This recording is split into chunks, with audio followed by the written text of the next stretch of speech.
healing your metabolism and optimizing your metabolism is creating safety in your body. That's how you can sum it up. It's creating safety so you don't have to rely on stress hormones in order to survive. So everything we talk about, food, exercise, relationships, just everything, it's all about telling your body you are safe, you are nourished, and only then can you actually thrive. Because if you think about it, every single imbalance or disease you could actually describe as the first thing going wrong, your body not feeling safe.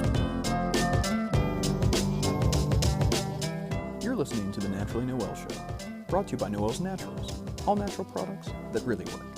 And now, please welcome entrepreneur, wife, homeschooling mom of 4, and founder of the Noel's Naturals brand of products, your host, Noel Towers.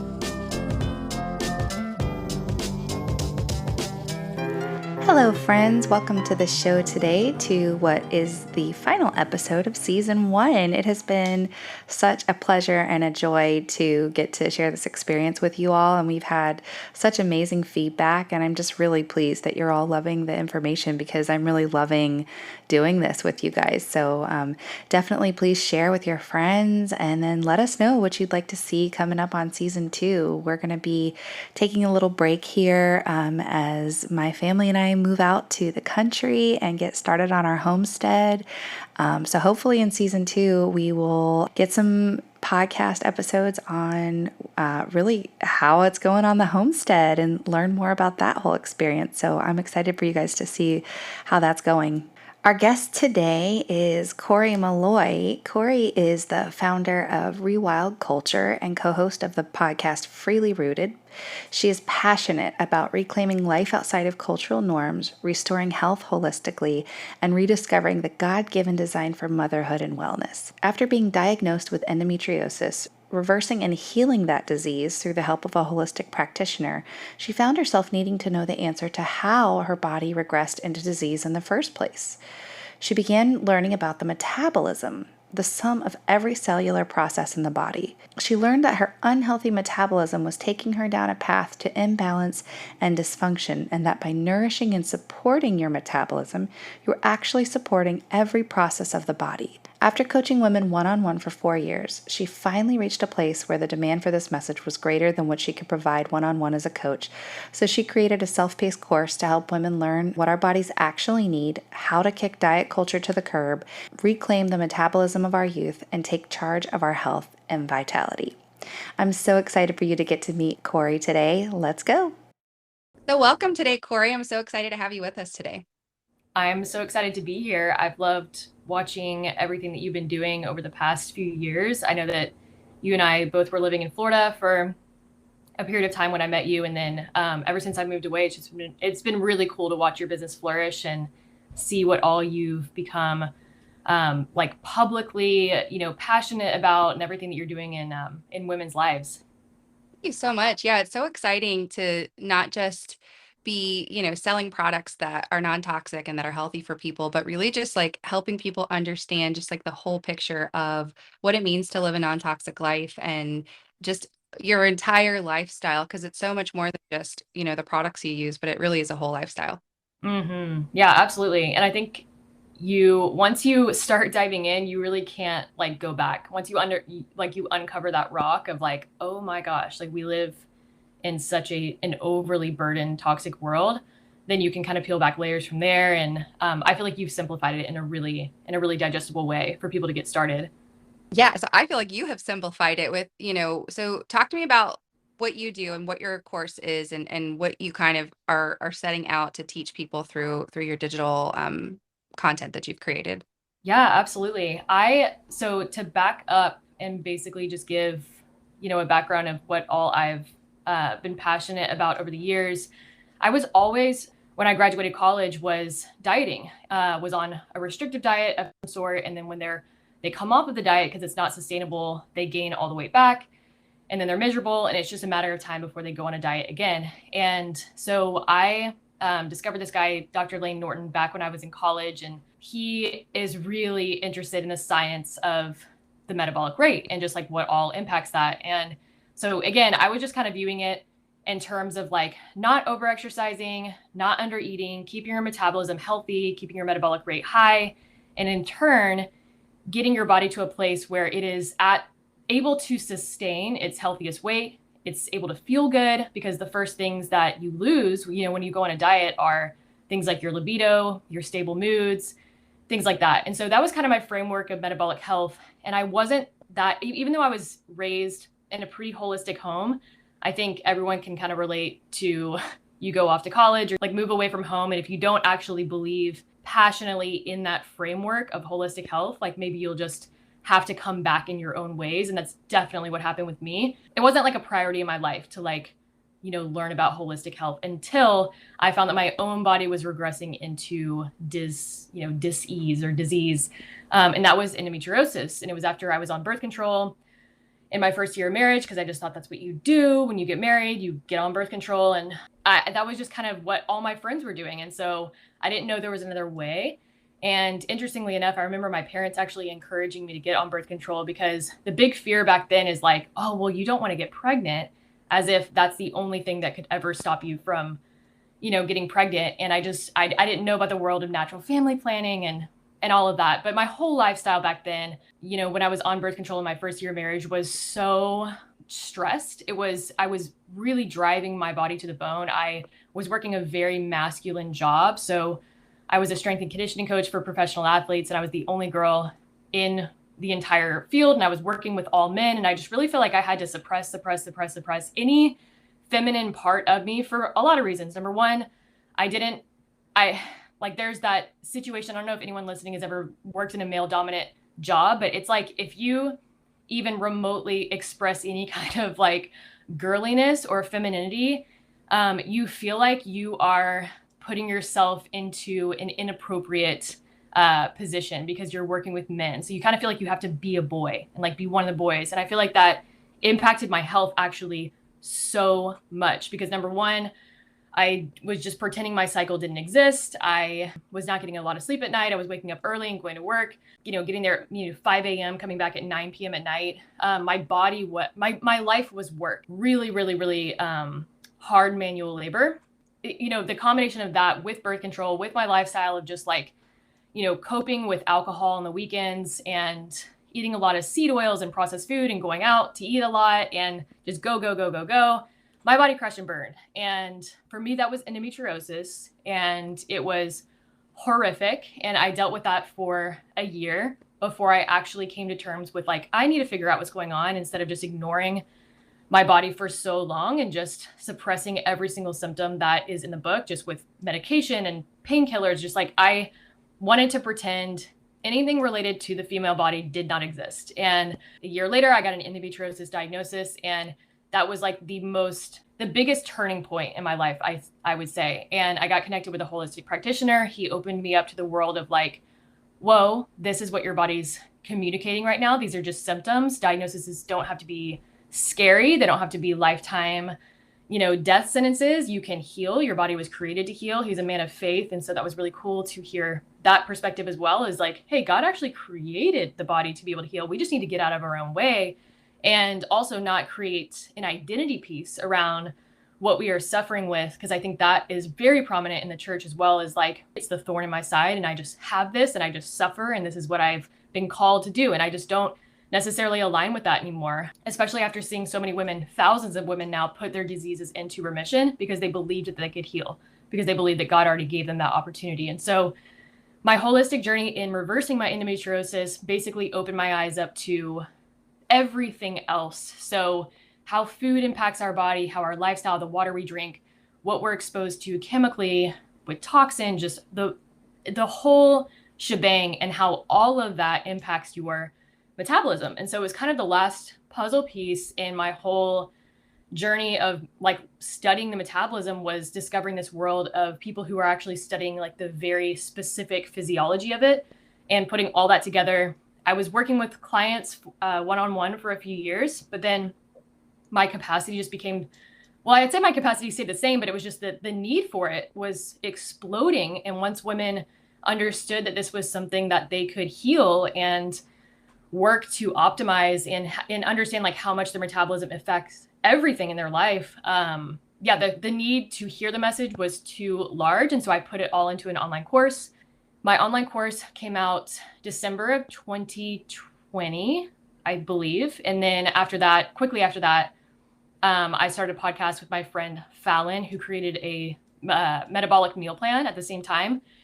We launched that at the same time, started a podcast, and basically, we have our products, but our podcast was a way for us to reach especially moms and bring this message to them and simplify it, of basically letting them know that like so many things that are miserable about motherhood don't have to be miserable. And how can we get to a place where we are nourishing our bodies from the inside out, not just with food, but with everything, so we can step into our most thriving bodies and be able to really accept this role that God has given us to be able to nourish not only ourselves, but our children, our husbands, spiritually, mentally, physically. And it's just been the most rewarding experience. So that's a little bit about what I do. And if you haven't had a chance yet to listen to Kori and Fallon's podcast, it's called Freely Rooted, and you can listen to it anywhere you listen to podcasts. And it is such a fantastic resource. Go back to season 1, episode 1, and binge through the entire thing. There's just so much information. You have so many guests that are just wildly, intelligent and just well versed in all these areas. And I mean, for people who are just at the surface, who just want to kind of get started in this, it's great. And then also for people like me who really just love the research and really want to know why and just like geek out over the science, that's there too, which I really love that you guys go so in depth on your podcast. It's fantastic. Yeah, we've really enjoyed putting things in a chronological order, because the most frequent question that I get is, where do I start? And so we were like, oh my gosh, we are going to create a podcast where you go through from the beginning, like you said, in chronological order. And it's just like dipping your toes in the beginning, and then we get more advanced as you go along. But yeah, the guests that we bring on just blow my mind. I learn from them as we interview them. Like they're teaching me basically like a little mini class as we sit there and record these interviews that we get to put out to the public for free. And it's been a really great way to tell everyone like, hey, this is for everyone. It's not, I think there's just become this a little bit of a distaste towards like holistic and functional medicine in a way, because it's for many people out of pocket. And for many people, it is just out of their realm as far as what they can pay for. I mean, we're talking like thousands and thousands and thousands of dollars very often to work one-on-one with like a functional medicine or holistic or, whatever kind of practitioner. And so our message was really just to like, hey, instead of outsourcing so much to other people to tell us how to live our lives and like, handing them that power, like why not learn yourself how to set the best lifestyle for yourself to thrive, instead of just like sitting there and waiting for that black and white list of rules for you to follow. And it's not about that. I think stewardship is about really stepping into that role and like really learning how your body best thrives, really learning about your body's physiology so you can be your own best expert and quote practitioner, and then outsourcing when necessary. But often people are outsourcing everything. And I know that I was in the past. I was outsourcing everything, every single question and answer, whether it was a practitioner or somebody on Instagram. And it's just time that we step into that role as our own expert over our body and really seeking out the answers ourselves. I love that. So I want to step back just a little bit and really like get down to basics, because some people may not know the answer to this question. So first of all, tell me like, what is the metabolism? How does it work? Where is it? Yeah, so the easiest way that I explain this is just putting into perspective how we all had an idea of what the metabolism was growing up. And it was just, my understanding was, if she's able to eat whatever she wants and not gain weight because her metabolism is high, and like this person can't eat that much because their metabolism is low. And I just understood it from, the perspective of taking food, converting it into energy, which is true. It's totally true. But what we don't realize is our body's ability to do that is impacting every single process of our bodies, not just our ability to, gain or lose weight. And also on top of that, like you can have a very, very sluggish metabolism and be very, very, very tiny. And I know that was actually my story and the story of many of my course students, because what happens, and I can kind of paint you a diagram here. If you guys can imagine like a seesaw, on one side of the seesaw is going to be your stress hormones. And then on the other side of the seesaw is going to be your thyroid. And your thyroid actually conducts your metabolism. So your thyroid's in charge of like how fast or slow your metabolism is. I'm speaking in very simplified terms, but just so you guys can understand. So that seesaw is working in a way where if your thyroid is functioning optimally, your stress hormones are kept at bay and they don't have to take over to run your life. But if your thyroid is actually not functioning optimally, your stress hormones have to elevate in order to keep you alive. And stress hormones are actually designed to keep you alive. Of course, they're there for our survival. They're amazing, but we were never designed to run on them chronically. That is not how our bodies were designed. And so we talk about it on our podcast. But if you think about it like a generator, where your stress hormones are the generator and your thyroid is like your house, you have to be nourishing your house. And so everything we teach about with the metabolism and keeping your metabolism healthy is how to nourish your body to keep your thyroid functioning optimally, so you don't have to rely on your generator and get so burned out. And to be completely honest with you, the grand majority of women and men are functioning off of the generator, and they don't know it because it might feel good. It actually feels really amazing to run on stress hormones. If you think about it, adrenaline gives you a heightened sense of sight, hearing, taste, all of the things that your body goes into in a fight or flight state. You get into this heightened state of arousal. So you actually could have more energy whenever you are running on stress hormones. It's just more of like a tired but wired feeling. And so essentially the weight gain part, if you are functioning off of and living off of stress hormones like I was, those are actually really catabolic to the body, meaning they eat through everything in your body. If you're not storing, energy in your liver, for example, it will take your own glands and eat them up and convert it into energy for your body. So that's how I was living for a very, very, very long term. That's why it can be really it can almost be painful, like a painful process to get off of those stress hormones and start relying on the whole house, the thyroid, to get your metabolism to a better place, because you kind of will crash for a little while. If you come down from that stress hormone crash, and you have to learn how to actually function again. And what very often happens when that happens is people find themselves again. So if you're listening and you've already gone through this, you understand this phenomenon of when you're running on stress hormones, you don't really have time to sit with your thoughts. You don't have time to think about why you're triggered. You don't have time to think about why you do the things that you do. And when you come off of that stress hormone ride, you're like, oh my gosh, my lifestyle, I have set it up to be so stressful.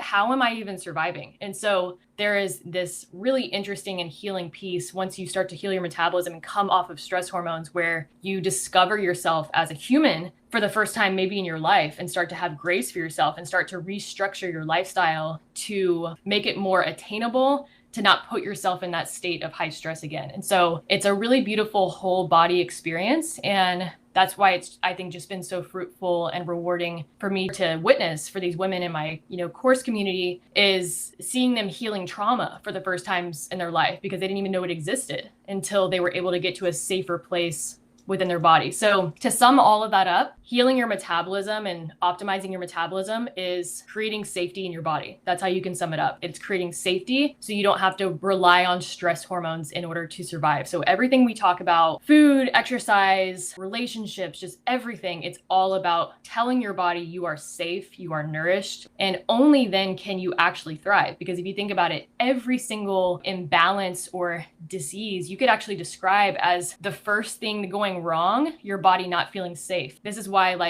women who really stress about getting pregnant, for example, have a very hard time getting pregnant, because your mind is that powerful. You can create, this feeling of unsafety in your own body because you're stressed, and your sex hormones will immediately decrease when that happens. So yeah, it's just this really cool whole picture of the mind and the body and the spirit and how it's all connected. And that's essentially metabolic health in simplified terms, but hopefully that made sense.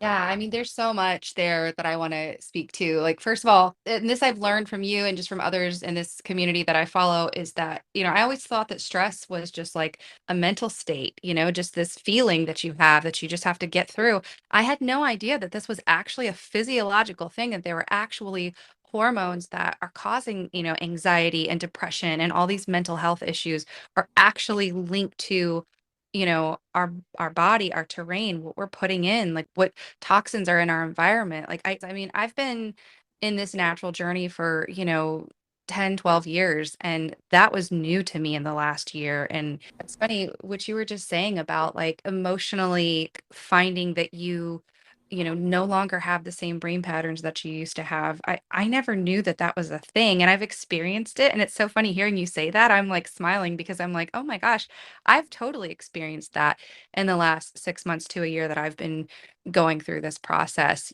Things that, you talk a lot about like hairline trigger, like flying off the handle, just having a temper. Like I just thought that was bad behavior, and not to make excuses for bad behavior because sometimes people just aren't acting right. You need to act right.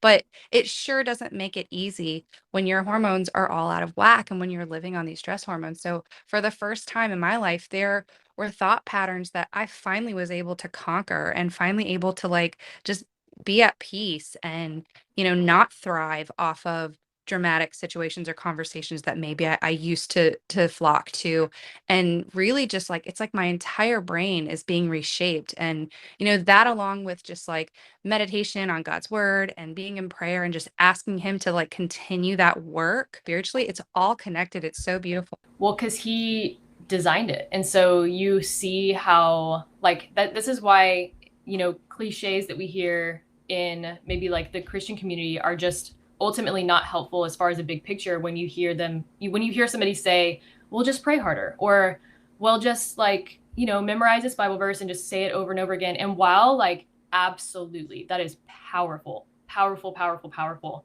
we also have to take into account the body and how much our body impacts our ability to even be able to concentrate on that verse, be able to even take that verse and apply it to our lives. Like we have to be in a state physiologically to be able to make that integration happen. And Dr. Ray Peat, he's the man who has really spearheaded a lot of this metabolic health information. I consider him a mentor. I've never met him, but this is just like a man who largely inspired the nutrition portion of my course, and especially in relation to hormones. He actually often describes people who have heard our whole lives about people in the news, criminals and psychopaths, and just like the people that you grew up thinking are the scum of the earth. And he would say everyone that has been labeled as someone with bad behavior, it's just a result of a sluggish metabolism. That sounds like it's oversimplifying it, but I think he has a point in the fact that like, if I am having an undernourished day, I am a different person that day. And it is fascinating to me to see so many people come off of antidepressants,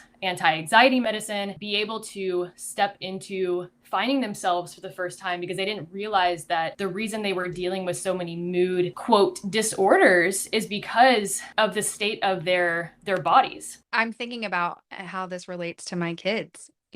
On days when your kids eat a whole bunch of candy, it's not just that the candy made them hyper, it's that they weren't nourished. They gorged out on empty calories that weren't nourishing to their body. And of course, they're going to have meltdowns as a result of that. Exactly. I want to talk about, so if stress is a chemical in the body, it needs to get out. How do we get rid of it? Not just from like, there's lifestyle things we can do, reducing, how much time you're working and having a good work-life balance and making sure, you're not having too many stressful conversations and things like that. But from a physical state, how do we get rid of those chemicals and hormones out of our body? Yeah. So essentially going back to kind of that seesaw analogy, or even the house analogy with the generator in the house, and we see this a lot with maybe in the functional medicine route. Let's say that they tell us that we have like adrenal fatigue or something, and let's really like attack the adrenals as far as getting those stress hormones down. But if we zoomed out and looked at the house, the big picture of like needing to nourish the thyroid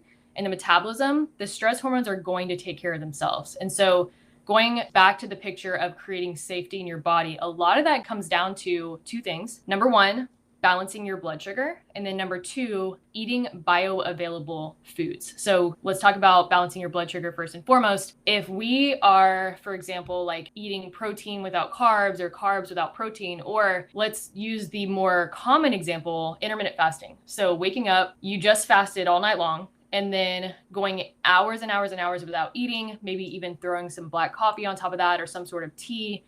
Basically what you're doing when you wake up in the morning, your body needs energy. It needs energy because it doesn't run on thin air. So if you're not providing the body with that energy, there's a process called gluconeogenesis where it starts to break down your own body to create the energy to be able to sustain yourself. And in order for that to happen, you have a rise in stress hormones. It is how the body works. Physiologically, it's impossible to be able to break down your own body, which, by the way, you wouldn't want to happen anyways. I feel like we can just say that right then and there, and that'd be reason enough to go eat breakfast. But it's a twofold effect of like breaking down your own tissues. And then number two, it has to happen again through that rise in stress hormones. And so cortisol and adrenaline, they have to elevate for that to be able to happen. And that's why you can feel really wired and high energy whenever you start intermittent fasting or skipping breakfast. Or this is the reason you're like, I don't need breakfast in the morning because I'm not hungry. I can just go by, with my coffee. Because the more that you are doing this, the more that you are suppressing your metabolic rate because your stress hormones have that inverse relationship. And so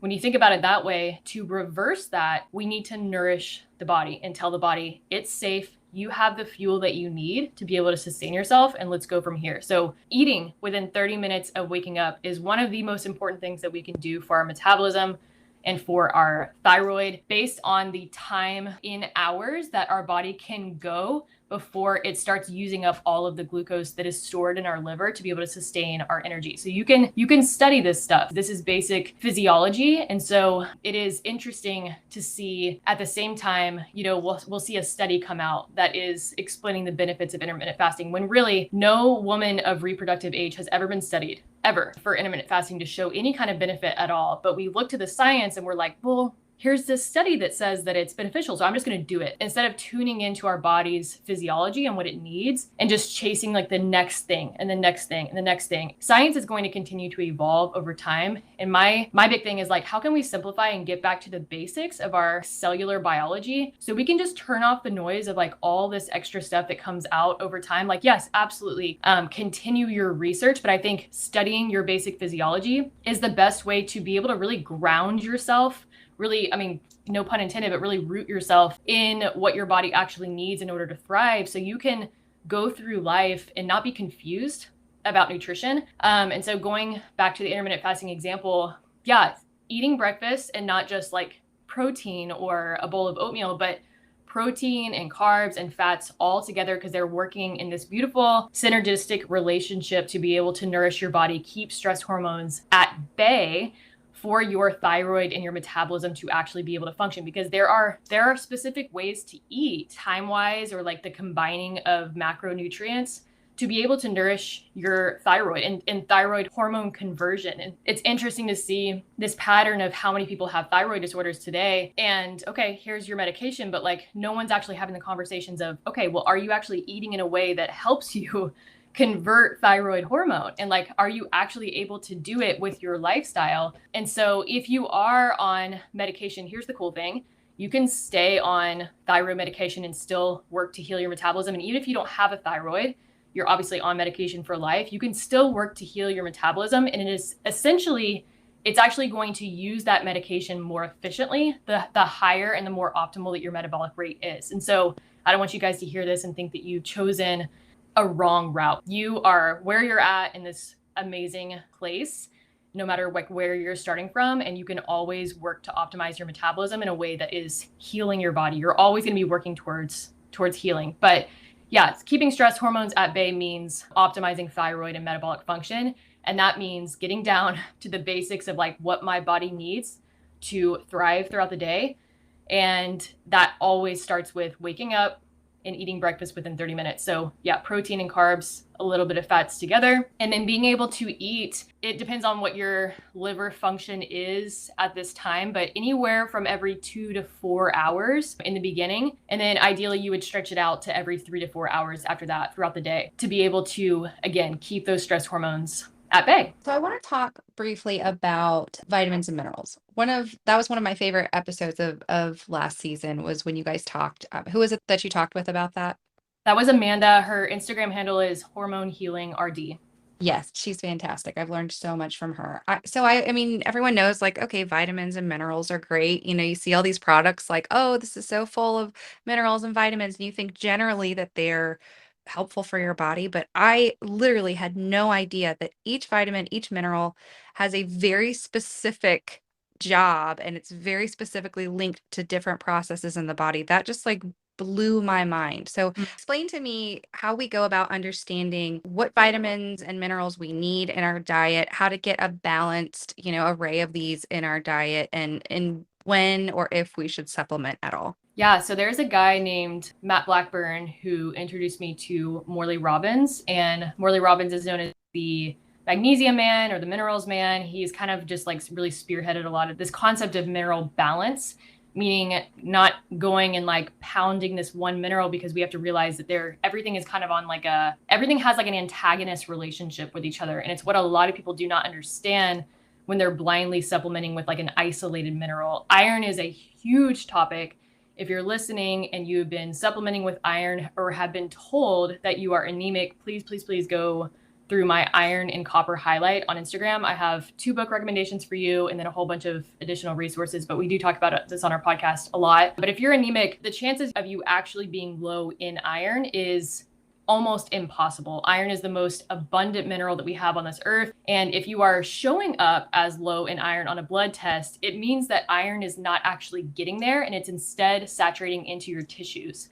And so that is a result of a lack of bioavailable copper, of retinol, which is only found in animal foods. Actually, this is vitamin A. Over the years, I remember when I was studying in nutrition in college, we talked about vitamin A and it was like, yeah, definitely don't eat liver because of vitamin A toxicity, and definitely get all of your vitamin A from plants, sweet potatoes and blah, blah, blah. And like, I was like, okay, like, let's just pound the sweet potatoes in the carrots and like everything that I can get vitamin A from. And basically what I've learned over time is the grand majority of us actually I don't think it's majority. I think it's 33%, 32 or 33% of us can't even convert beta carotene into A in our own bodies.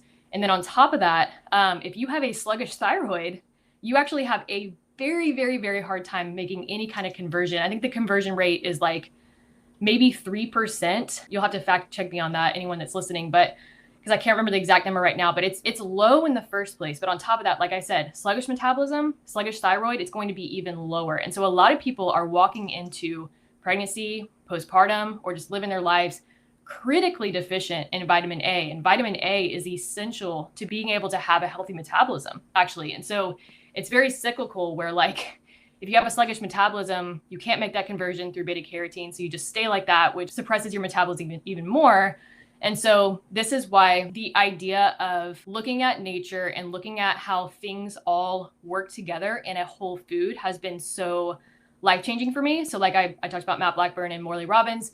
They were the first people that like introduced me to this. And Morley has a book called Cure Your Fatigue that's really good and talks about this in depth if you guys want to deep dive on that. But let's take the food liver, for example. These people that have studied vitamin A toxicity, those studies were done on synthetic beta carotene supplements. And that freaked them out as far as vitamin A toxicity in general. And so like liver got demonized with no understanding of how our body processes that on like a physiological level.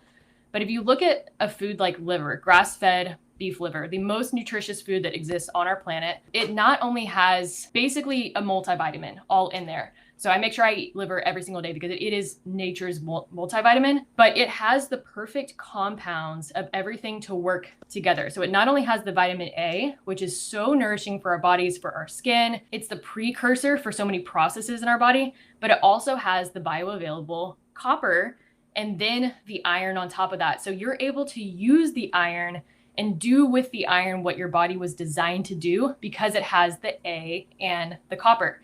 So I'm giving that very small example that probably was a little bit too detailed, but like that is one small example of why when we go and get like a blood test done with these reductionist values and then think, oh, I'll just supplement an isolated vitamin or mineral to try to raise that value with no understanding of like how those values got there in the first place, that's when we can get ourselves into a major problem. And so the supplement industry is a huge industry. And I think it's been really, really abused over the years because there's a lot of money in it. And so it makes perfect sense why, there is a model where we go in and we get some sort of like basic conventional lab test, we get our results, and then we're like, oh, I just need to go raise this with some supplements, right? Instead of like, okay, how can I approach this with food? Like food is more often than not, it's going to be our answer. And so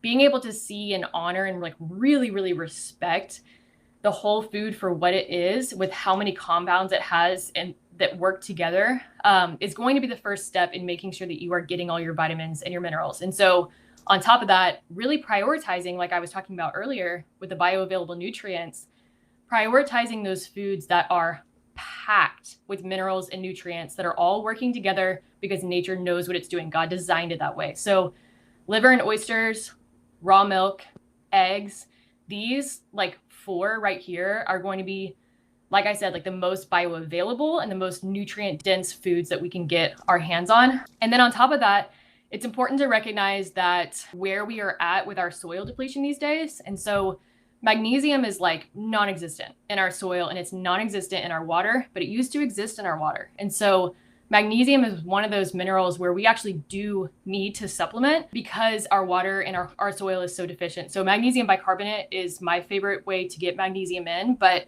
what's cool about that is you are actually getting not just magnesium, but you're getting potassium and sodium along with the magnesium when you take it in that liquid form. Mitigate Stress is one that is pre-made in a bottle for you, but you can also get powder and then make it yourself for like literally pennies with soda streams. So you can like get like a soda stream from Amazon and then get a magnesium hydroxide powder. You can also find those anywhere on my Instagram in my minerals highlight, especially. You know, minerals and vitamins, this is a really actually big deep dive. And it's taken me a really long time to have the understanding that I do now. But I would say like, instead of getting overwhelmed with the topic of like, oh my gosh, like where do I even start? Where you start is with the most nutrient dense foods. So somehow we've gotten this idea that like kale is the most nutrient dense food around when that was the stuff that was like sitting there as like decoration. Somehow like we have it in our head as that is the most nutrient dense food when it's not. Number one, it's not even in comparison to some of the foods that I mentioned before. But number two, many of us are going to have a very, very hard time digesting something like raw kale. And so something we can do is cook it down and then eat it as like a dark leafy cooked food. But of course, you're cooking out some of the nutrients when you're doing that. But still, you would have to eat like a pound of kale to get the kind of nutrients that you would get from raw milk or from liver. And so being able to prioritize first and foremost, those nutrient dense foods are the way that you can simplify it. So like I said, liver, oysters, pastured organic eggs, especially the yolk. Don't be afraid of the yolk. Cholesterol is a building block for us to be able to create steroid hormones. And so there's not a reason to fear cholesterol, but don't take my word for that. Please do your own research on that. We have an episode on cholesterol on our Freely Rated podcast. And then, yeah, just being able to prioritize those foods first are going to be life-changing. The first things that I did when I first started following you guys was cutting out raw cruciferous vegetables. That was a huge part of my diet. I was eating kale salads almost every day, broccoli, cauliflower, everything, and I just was gassy and had stomach cramps and pain all the time. And literally my whole life I've experienced this. And I've always been a huge eater of dark leafy greens, tons of them, salads all the time. And literally within weeks of cutting those out, it was just like a huge game changer for me. And I had no idea because that's supposed to be healthy. Like you said, everyone's like, oh, I'm eating these salads all the time. It's so great. It's so healthy. And that's one of the things that I've learned, like a salad is not a meal. And I do want to talk about protein because, you mentioned all these animal proteins and organ meats and things like that. One real quick, I do want to just touch on this. Are organ meat supplements, is that an okay substitution for eating organ meats? Hey, if that is what helps you get them in, I have no, I would never say that that is inferior. I think getting to a place, because what's difficult is when you don't grow up on organ meats. So I did not grow up on organ meats. My husband did not grow up on organ meats. I would say that after a few years of practice, there are ones that I have finally gotten to a place where I prefer. Like, I know chicken organ meats, actually, I crave. Like, that actually tastes amazing to me. Whereas beef organ meats, I'm still getting to a place where I'm acclimating my taste buds to it, but it's difficult to unlearn that and be able to start from scratch with these taste buds, as opposed to starting your baby from day one that they start eating solids, starting them with organ meats. And so I just thought it's been so fascinating watching my daughter, who's 8 months now, if she has every single variety of food on her plate, fruits, avocado, butternut squash. I guess all of those are technically like fruits, but if she has like a whole variety and then liver is over on the side, she is reaching for the liver first. It's her favorite food. And so when babies start with foods that are so nutrient and mineral dense, they will intuitively reach for that. And when their taste buds have an opportunity to be introduced to it, and like the same exact thing goes for any kind of cuisine, because I think people have it in their heads of like, oh, we're not meant to eat that if we don't crave it. And I'm like, well, number one, I've never craved raw broccoli or like raw kale. But like number two, all around the world, there are different cuisines that I just haven't been introduced to yet. And like my first time trying them, they're kind of interesting. Like it takes a little while like to get used to those. And I don't think that the supplement form is a bad idea if that is the way that you can get it in the beginning. Now, I will say that there is a lot of ways that you can start to incorporate organ meats in a way that is a little more palatable in the beginning.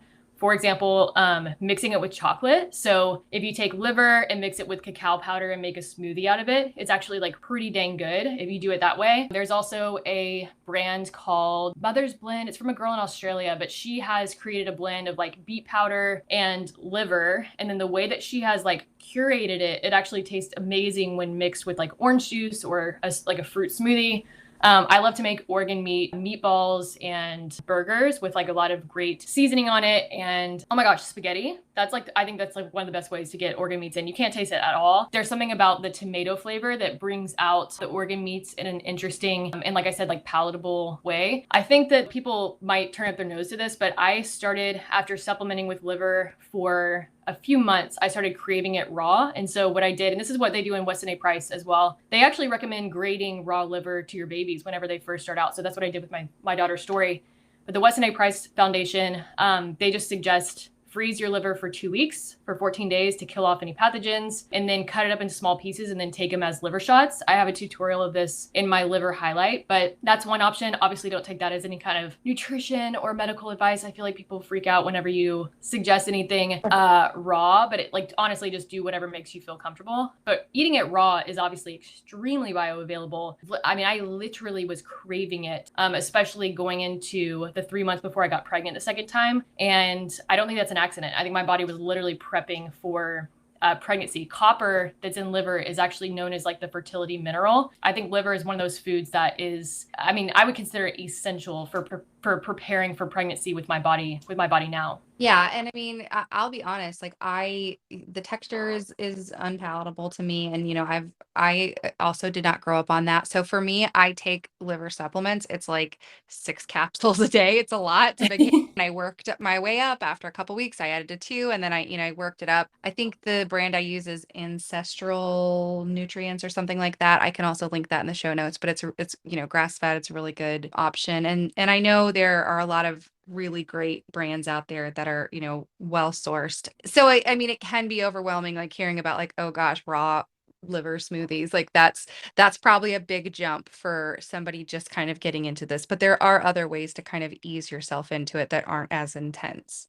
Exactly. Yeah. And I think, that brand is great. I know that with kids, my son, how I started him out on liver, speaking of supplements, is I just broke the capsules open and I sprinkled them on yogurt or his smoothie or ice cream or whatever. And if you mix them with raw honey or maple syrup, I mean, depending on what the other food is that's in there, he likes a combo of like bee pollen, raw honey, and then full fat yogurt with liver inside. First few times he was like, oh, this is interesting. He would eat it every single time. But now he literally will ask me for the exact number. Like and it's been fascinating to watch. He will wake up and depending on the day, he'll be like, I would love, yogurt with 4 liver capsules in it this time. Like he has like a very strong preference on like what number he uses. That could be just a kid thing at his age, or it could be that he's intuitively knowing exactly what his nutrient needs are that day. I don't know, but he goes by taste as well. Like if he's eating it and it's not strong enough in a taste, he'll like ask me again, like, is there 4 in here or 5 or whatever? So that's been a really cool experiment to watch with my own child. We sneak a lot of stuff in our elderberry syrup supplement because it's sweet and it's got that honey and it's got that spice, and you can kind of sneak some things in there pretty easily too. That's amazing. There's a lot of context that I feel like this is just kind of scratching the surface. Like I said, you've got like 2 seasons of like tons and tons and tons of resources. So go back and listen to all that if you're kind of feeling lost and like, head spinning and like, okay, I need more information. The information is there and it's free and you can get it. So go back and listen. But I do want to touch on just a couple things, as we close. I want to talk about some of the obstacles to this lifestyle. There's a lot of prep to eat this way, especially for people who are like super busy and like juggling work and household duties and picking up kids and all that stuff, especially for people who maybe aren't used to taking the time to prepare their own foods and maybe just go for like the cheapest or quickest or most convenient option. What do you say to that person who's kind of like, okay, this is a lot? Yeah, I think that the number one thing I want you to ask yourself is just to tune into yourself. So, as you tune into yourself, really be honest with yourself when you ask the question, how is my health right now? How do I feel right now? Do I feel like what I am doing is number one, sustainable? And do I feel that what I'm doing is allowing my body to thrive? Because don't take what I say or what Noelle says and just go like jump and do something. Like I really want you to tune in and understand like what is it that you actually need and being able to self-experiment and find that. And we talk about that in our podcast as well, because yes, it would be a huge shock to go from packaged foods and like easy grab and go or eating out. It would be a huge shock to go from that to immediately jumping into cooking every meal at home, every snack at home, making everything from scratch, which technically, yes, that is what I do, but it has been a slow lifestyle shift. And that's what I always recommend is, people ask me to share my full days of eating all the time on Instagram. And I'm like, honestly, no, like I'm actually not going to do that because number one, it doesn't serve you. It doesn't serve you because you can't take what I do and immediately start doing it. You'll get overwhelmed.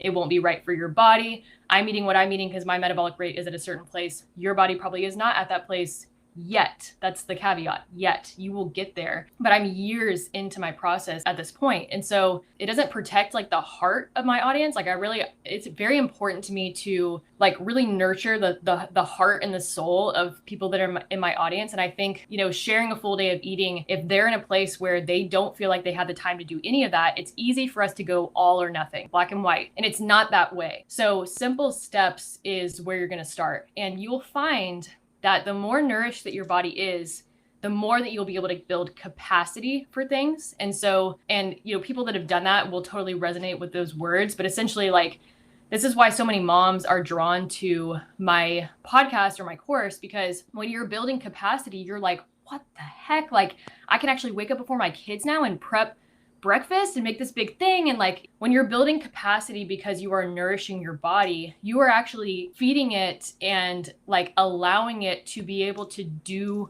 more, not necessarily like adding more to your plate, but what I'm saying is like structuring your life and your day to like work smarter and not harder. Even if you're listening, like, and this is your first time hearing it, I'm like, oh, definitely do not buy my course, by the way. Like, don't buy my course. Don't jump into my course. I would say actually start from the very, very simple, like slow steps and then ease your way in. Because if you jump right into my course, I promise you, you will be overwhelmed. I promise you, you won't feel like you have the capacity to do it. And I find that if you come from a time in your life where you maybe have jumped from diet to diet, maybe you tried like AIP or Whole30 or keto or vegan, like, and really were more interested in like what are the rules, like what are the rules surrounding food so I can just do it. It's actually, there's a lot of depth there because a lot of that might be rooted in childhood. Just like if you grew up in a house where it was really, really important that you did the right things, you might see that in your life, even as an adult, especially in relation to food.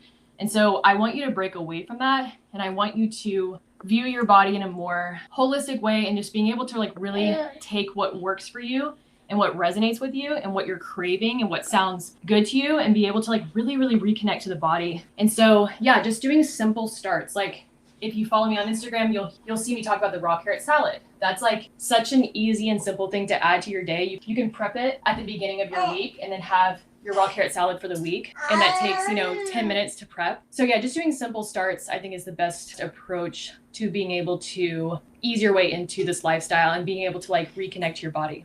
Okay, so let's just kind of, bring this in for a landing. So give me, like, let's kind of simplify. Give me the top 3 first things to do when you get started, and then I'm gonna ask you for top 3 books that you would recommend, and then top 3 pages to follow. So starting with the top 3, just like basic first steps to get started. So first steps, I would say, would start with eating breakfast. If you're not hungry in the morning, it is because your metabolism is suppressed. You should wake up hungry in the morning and ready to eat. And so if you're not there yet, something you can start with is like a smoothie as opposed to like a big meal. But if you are ready to actually eat a meal and you're like, oh, thank goodness someone gave me permission to like tune into my body and like start eating breakfast. I mean, 2 eggs, some fruit, maybe some sourdough. It does not have to be anything fancy. I think it takes about 4 minutes to make my breakfast in the morning. And it's usually just that. It's like sourdough with honey, a little bit of fruit, some eggs, and then whatever I want to add on top of that. But as far as like a simple start, I feel like that is so essential and will set the whole pace of your day. You will find yourself actually with your hunger cues a little more heightened throughout the day because you have given your body a chance to stimulate the metabolism. So that's my first simple start. Number 2 would be actually the raw carrot salad. The raw carrot salad is reducing excess estrogen, reducing bad bacteria in the gut, reducing endotoxin load. And essentially when we talk about stress hormones and everything when it comes to your metabolism, estrogen is very, very suppressive to our metabolism because of the way that it interacts with stress hormones. And I won't get into the details of that right now, but I do have a post on it if you guys want to go check it out. But a raw carrot salad is just a grated raw carrot, preferably organic because it's a root vegetable. So an organic grated raw carrot, a little bit of vinegar, whether it's white distilled or apple cider vinegar, a little bit of sea salt, and then a little bit of coconut oil. And that's it. And you eat it every single day, preferably like 20 minutes before or 10 minutes before a meal. So I like to eat a raw carrot salad while I'm cooking dinner. That's kind of like my rhythm that I'm in. And then the third thing I would say is, I mean, this is kind of goes with the breakfast thing, but if you do drink coffee, waiting at least after a big meal with protein and carbs to be able to really settle into your stomach before you actually introduce any kind of caffeine, because caffeine is a metabolic stimulant. So it's actually encouraging your metabolic rate to increase. And when you do that and you don't have fuel in your body, you will completely eat through your body. So, and again, that takes the stress hormones to be able to do that. And so big breakfast and then coffee, super key and important step. There was actually a girl who had battled infertility for 9 years. It was just an Instagram follower, but I'll never forget this story. She had battled infertility for 9 years. She had seen me share about never drinking coffee before breakfast. She started doing it 1 month and then got pregnant that month because her body, that was like what her body needed to feel safe. And she was working against the safety in her own body for 9 whole years. I still get messages every now and then just like, remember that time that I was drinking black coffee and it was literally suppressing my fertility that much. And I believe it, honestly, because it's all coming down to creating safety. As far as books, there are not a lot of books that exist that are affordable on this topic. Dr. Ray Peat's books he's working on putting them online. And so I think you could probably find one for maybe like 150 or 200 a piece right now. The last time I checked, at least. But those are like some of the more heavy, intense books about physiology. But honestly, like I recommend grabbing a textbook on physiology and just studying that if you're ready for more of like a deep dive. On the alternative to that, there is a great book by Kate Deering. It's called How to Heal Your Metabolism. She was on our podcast. If you missed the link or whatever, just go look at the podcast episode with her in it because we link it right there. And then Cure Your Fatigue by Morley Robbins is a really, really important one to understand the vitamins and minerals.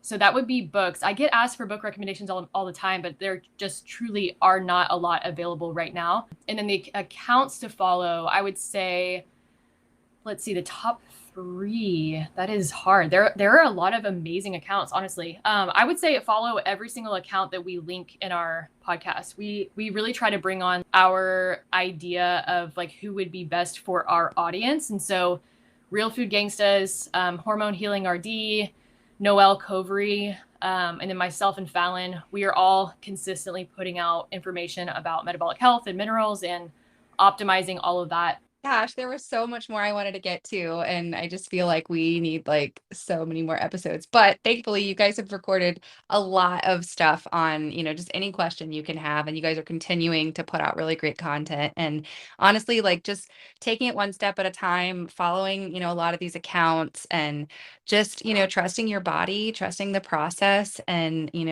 I think when you start seeing some wins, when you start feeling, like I said, like very early on, I started to feel some changes in my body and I thought, okay, well, that's good. And then made more changes and started to feel even better. And, it's still a work in process. I still have things that I want to see improve, but, it does take time. You don't get to a point of, disease overnight. The healing process takes a little bit of time as a journey, but yeah, I mean, I feel like there's so many good just kind of jumping off points here that we can really, take the time to research on our own. And like you said, take your health into your own hands and start doing your own research and figuring out what works for you. Totally. Yeah, I just want to emphasize all of that. That's amazing. Yeah, this has been so fantastic. Thank you so much for your time today. I appreciate it so much. Of course. Thank you for having me on. Thanks so much for tuning in to the Naturally Noelle Show, empowering you to live a more natural life, one step at a time.